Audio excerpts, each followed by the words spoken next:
Hello friends, स्वागत है आपका हमारे यूट्यूब चैनल मूवी मानिया में। एंड आज की इस वीडियो में हम ब्रेकडाउन करने वाले हैं लोकी के सीजन 2 एपिसोड 5 का। लोकी के इस एपिसोड में काफी कुछ है ब्रेकडाउन करने के लिए, एंड साथ ही में हम ये भी जानेंगे कि कैसे ये सब कैंग द कॉन्करर का ही प्लान हो सकता है। Also we will be discussing the post credit Easter egg of this episode, जो कि शायद काफी लोगों ने मिस किया होगा। तो बिना टाइम वेस्ट करे हम अपनी आज की इस वीडियो को स्टार्ट करते हैं। एपिसोड 5 की स्टार्टिंग वहीं से होती है जहां एपिसोड 4 का एंड हुआ था, एंड हम वाइड स्क्रीन देखते हैं जिसके बाद लोकी का फेस स्लोली रिवील किया जाता है। नाउ अब हम यहाँ टीवी में सिर्फ लोकी को देखते हैं, वहीं दूसरी और बाकी सब यहाँ से गायब होते हैं। एंड आगे हॉलवे में हमें इसका क्लू भी देखने को मिलता है कि बाकी सबके साथ क्या हुआ होगा। जैसे जैसे लोकी आगे बढ़ता है हमें एक पोस्टर देखने को मिलता है जहाँ एक वार्निंग लिखी होती है कि temporal radiation will turn you into spaghetti. And यही एक्चुअल विक्टर के साथ हुआ था एंड बाकी सबके साथ भी, जहाँ ये सब नूडल्स बनते हुए दिखाए गए हैं। अब यहाँ एंटायर टीवी खाली हो चुका है एंड इनफैक्ट पाई रूम भी, जहाँ अब एक भी पाई नहीं है।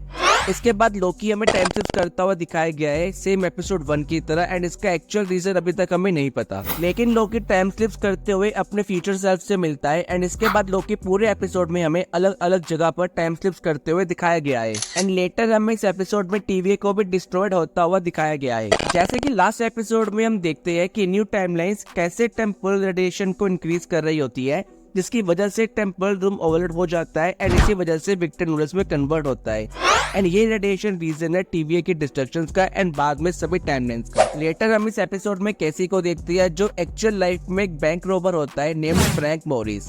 कैसी के साथ हम दो कैरेक्टर्स को और देखते हैं नेम्ड जॉन एंड क्लेरेंस, जो कि कैसी के साथ भागती है अल्कैट्रा से, और ये दोनों कोई और नहीं बल्कि इस एपिसोड के डायरेक्टर्स हैं बेंसन एंड मोरेट। लेटर हम लोकी को अलग अलग जगह पर टाइम स्लिप्स करते हुए देखते हैं, जैसे कि सिल्विस मैकडोनल्ड, मोबीज जेट्सकी। एंड यह लोकी ना चाहते हुए भी टाइम स्लिप्स को कहीं ना कहीं कंट्रोल कर रहा होता है, क्योंकि लोकी अपने आप को एग्जैक्टली वहीं ट्रैवल कर रहा है जहां उसे एक्चुअल में जाना है। इसके बाद हम हंटर B-15 को देखते हैं, जो कि अपनी एक्चुअल टाइमलाइन में एक डॉक्टर होती है न्यूयॉर्क में ईयर 2012, एंड ये वही टाइम एंड ईयर है जब लोकी ने अर्थ पर अटैक किया था।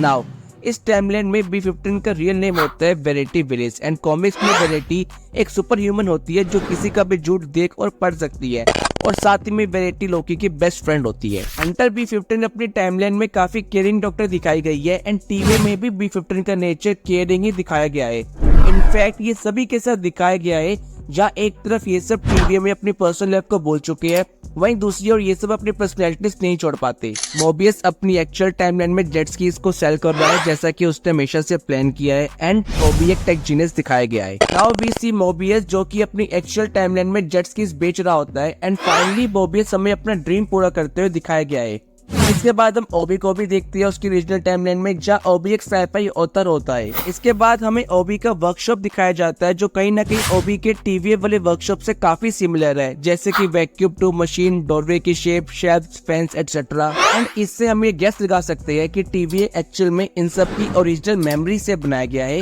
या फिर जैसा कि हमने अपनी प्रीवियस वीडियो में बताया था कि शायद टीवी को क्रिएट करने में कैंग का साथ देने वाला और कोई नहीं बल्कि ओबी है। लेटर ओबी लोकी की टाइम स्लिप्स को ट्रिगर करता है उसे शॉक देकर, एंड ये सेम सीन टोनी भी करता है ब्रूस के साथ उसकी ट्रांसफॉर्मेशन को चेक करने के लिए। इसके बाद लोकी को याद आता है कि उसके पास टीवी हैंडबुक है जिसकी मदद से ओबी एक जायंट टाइम पैड को क्रिएट करता है। नाउ ओबी एंड लोकी सबको एक साथ गैदर करते हैं, जहाँ ये सबका टेम्पोरल ऑरा जानकर उस जगह के कोऑर्डिनेट्स जान पाएंगे जहाँ टेम्पोरल रूम डिस्ट्रॉय हुआ था, एंड वहाँ ट्रैवल कर पाएंगे। Later we see Sylvie outside McDonald, and यहाँ सिल्वी का मैकडोनल्ड इवेपोरेट हो रहा होता है जिसका सिल्वी को कोई आइडिया नहीं होता। यहीं पर हमें लोकी भी दिखाया जाता है जो कि सिल्वी को लेने आया होता है। इसके बाद ये दोनों हमें एक बार में देखते हैं, एंड यहाँ हमें एक ईस्टर एग भी देखने को मिलता है इस एपिसोड का। यहाँ हम ज़ेनियक की आर्केड गेम मशीन देखते हैं, एंड जैसे कि हम पहले बता चुके हैं कि ज़ेनियक मार्वल कॉमिक में एक सीरियल किलर है, एंड इसे प्ले किया था ब्रैड ने अपनी सेक्रेट टाइमलाइन में ईयर 1970। जिसके बाद इस मूवी पर ये गेम बनाई गई, एंड इस मशीन में जो वॉइस है वो भी एक्चुअल में एक्टर रेफेल की रियल वॉइस। नाउ सिल्वी लोकी की हेल्प करने से मना कर देती है, क्योंकि सिल्वी को अपनी पसंद की लाइफ मिल चुकी है जहाँ सिल्वी टीवी से फ्री हो चुकी होती है, और साथ ही में बाकी के वेरिएंट्स भी।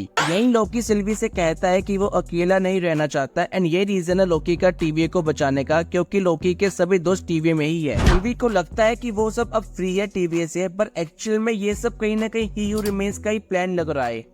लेटर सिल्वी सॉन्ग सुन रही होती है एंड ये सिल्वी देखती है अपनी टाइमलाइन को डिस्ट्रॉयड होते हुए, जिसके बाद सिल्वी अपने टेम्पर यूज करके लोकी के पास जाती है। नाउ सिल्वी के आने से लोकी की टीम पूरी हो जाती है, बट ये सब काफी लेट हो जाती है, जिसके बाद सब इवेपोरेट होना स्टार्ट हो जाता है। लास्टली हमें यह सिल्वी भी इवेपोरेट होती हुई दिखाई गई है, जिसके बाद लोकी फिर से अकेला रह जाता है। एंड अगेन लोकी यहाँ भी इवेपोरेट नहीं होता एंड कोशिश करता है टाइमलेस को पकड़ने की।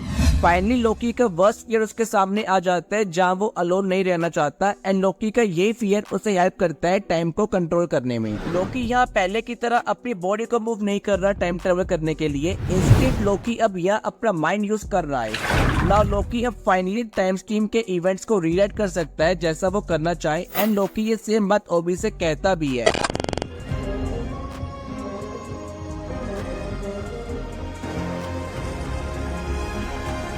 फाइनली लोकी टाइम ट्रेवल करके खुद को पास्ट में ले जाता है एपिसोड 4 के उस मोमेंट पर जहां विक्टर टाइमली टेम्पोरल रूम को स्टेबल करने जा रहा होता है। अब एपिसोड का एंड अगर ध्यान से नोटिस किया जाए तो यहाँ हमें एक ऑडियो मैसेज भी सुनने को मिलता है ज़ेनियाक का, विच सेज तुम हार गए, एक और कॉइन डालो loser. Now as we all know arcade game को एक बार हारने के बाद हम कॉइन का यूज करके दोबारा से गेम खेल सकते हैं एंड लोकी हमें यह एग्जैक्टली यही करता हुआ दिखाया गया है। लोकी एक बार हार चुका है, पर लोकी के पास और भी मौके हैं टाइमलाइन को चेंज करने के एंड रीराइट करने के अपने according. Now what I think is कि ये सब कैंग का ही प्लान है। शायद कैंग को पता है कि फ्यूचर में टीवी डिस्ट्रॉयड होगा एंड कोई एक ऐसा आएगा जो कैंग के सारे प्लान्स को डिस्ट्रॉय कर देगा एंड कैंग उसे यूज करेगा एंड पावर देगा टीवी को बचाने के लिए। अब इसका रियल रीजन तो हमें सीजन के फिनाले में ही देखने को मिलेगा।